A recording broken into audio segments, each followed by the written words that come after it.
What's up ulit sa inyo guys? Tamang food trip na naman nga ako dito sa Gedli. Napakasarap nga pala ng palabok dito at napakarami sa halagang 25 pesos lang. Makrema na, napakalasa pa. At syempre, magluluto nga din pala ako ng ulamin namin ngayong tanghalian. May nakita nga akong murang binibentang beans dito. 20 pesos lang ang isang tumpok kaya binili ko na. Igigisa ko nga lang pala yan at lalagyan ko ng giniling tsaka ng sotanghon. Kaya samahan nyo na naman ako sa aking trip for today's video. At ayun na nga guys, bago ang lahat ay samahan nyo muna akong dumiskarte. Magrarasyon nga muna pala ulit ako ng sampagita para may pambili ako ng pupudripin tsaka ng uulamin namin ngayong tanghalian. Sakto, Miyerkules nga pala ngayon. Araw ngayon ng pagrarasyon namin ng sampagita. Dito nga lang pala ako sa Habay magrarasyon ngayon. Tuwing Sabado nga lang pala kasi ako nagrarasyon sa Nobeleta. Bali 3 araw nga pala ako nagrarasyon dito guys. Tuwing Linggo, Miyerkules tsaka Biyernes. Kaya mas madalas nga pala akong nagrarasyon dito. Kagandahan dito guys ay malapit nga lang pala to sa lugar namin. Kaya kahit araw-araw ako magrasyon dito ay okay lang. Hindi ako nahihirapang magkampay ng bisikleta kasi isang bayan lang ang layo nito sa lugar namin. Kaya dinalan ko na nga pala kagad tong mga suki ko. At dito guys, nilabas ng suki ko yung malaking aso nila. Sampagita, chu. Ayaw.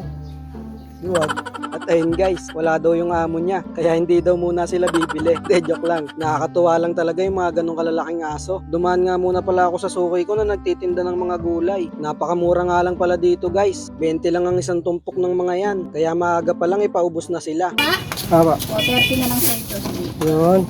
Grabe guys, napakabait talaga nito ni ate. Binigay niya na lang sa akin ng 30 pesos yung 2 tumpok. Minsan nga, pag nagbebenta sila ng prutas, binibigyan ako niya ng ilang piraso at iuwi ko daw sa anak ko. Ganyan kabait sila ate, pati yung asawa niya. Sana nga'y marami pang blessing na dumating sa kanila. At dito nga'y dumaan muna ako sa Gedli para mag food trip. Magkano to, te?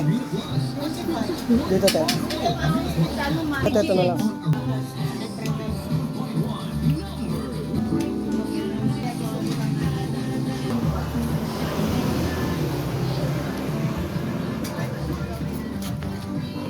Bumili nga din pala ako ng pandesal dito sa katabi nilang bakery. Kaya solve na naman ako dito guys. Food trip na naman ng Kuya Munods. Tara, sabayan nyo po akong kumain guys. Napakasarap nga pala ng palabok nila dito. Napakarami pa ng serving nila sa halagang 25 pesos.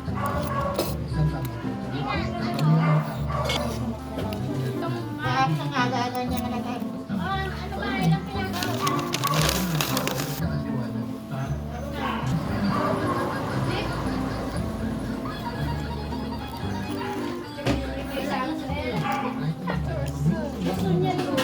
Pasensya na nga pala kayo guys kung mga ganitong food trip lang yung mga naipapakita ko sa inyo. Wala pa kasi akong budget guys. Pero masaya pa rin ako dito at nagpapasalamat ako sa itaas. Dahil kahit papaano ay nabibigyan niya tayo ng mga ganitong blessing. Maliit man o malaki, ang importante ay masaya tayo sa kung anong meron tayo. Magpasalamat tayo sa mga blessing na natatanggap natin sa kanya araw-araw.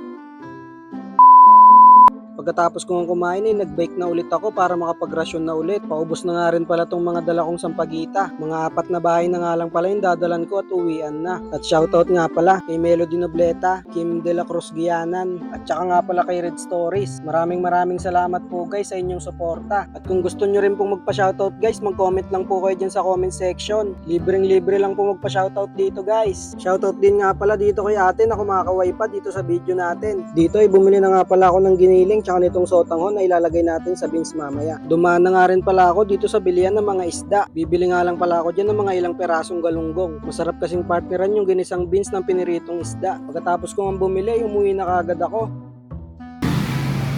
Uwi na guys!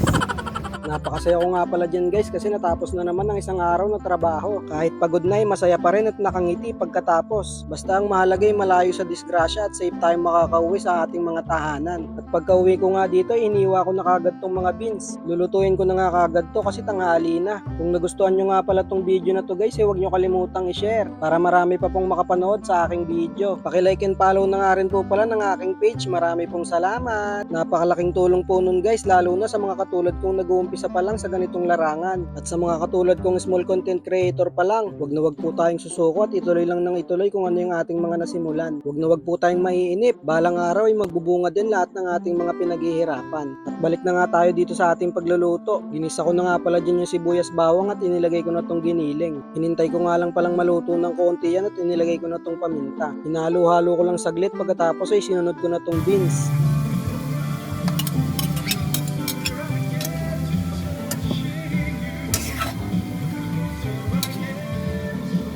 Nilagyan ko na nga rin pala yan ng konting tubig. Pagkatapos ay nilagyan ko na rin ng asin. Nilagyan ko na nga rin pala ng magic sarap tapos ay minekos-mekos ko lang saglit. Tinakpan ko na nga yan para maluto na yung ating beans. Pinakulo ko lang ng mga ilang minuto. Nung medyo luto na yung beans ay nilagay ko na tong sotanghon. Mabilis lang maluto tong sotanghon kaya hinango ko na. Pagkatapos ay nagpainit na ulit ako ng kawali at inilagay ko na tong mantika para makapagprito na.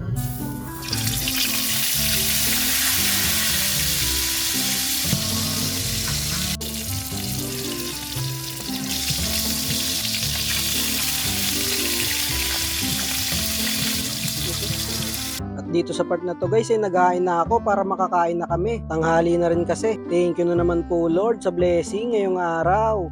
Kain tayo guys! Tara, kain muna po ulit tayo guys. Abangan nyo po ulit yung mga susunod pa nating video. Sana po ay patuloy nyo pa rin akong suportahan. Maraming salamat po sa panonood. Kaya hanggang dito na lang guys. Kita-kits po ulit sa next video.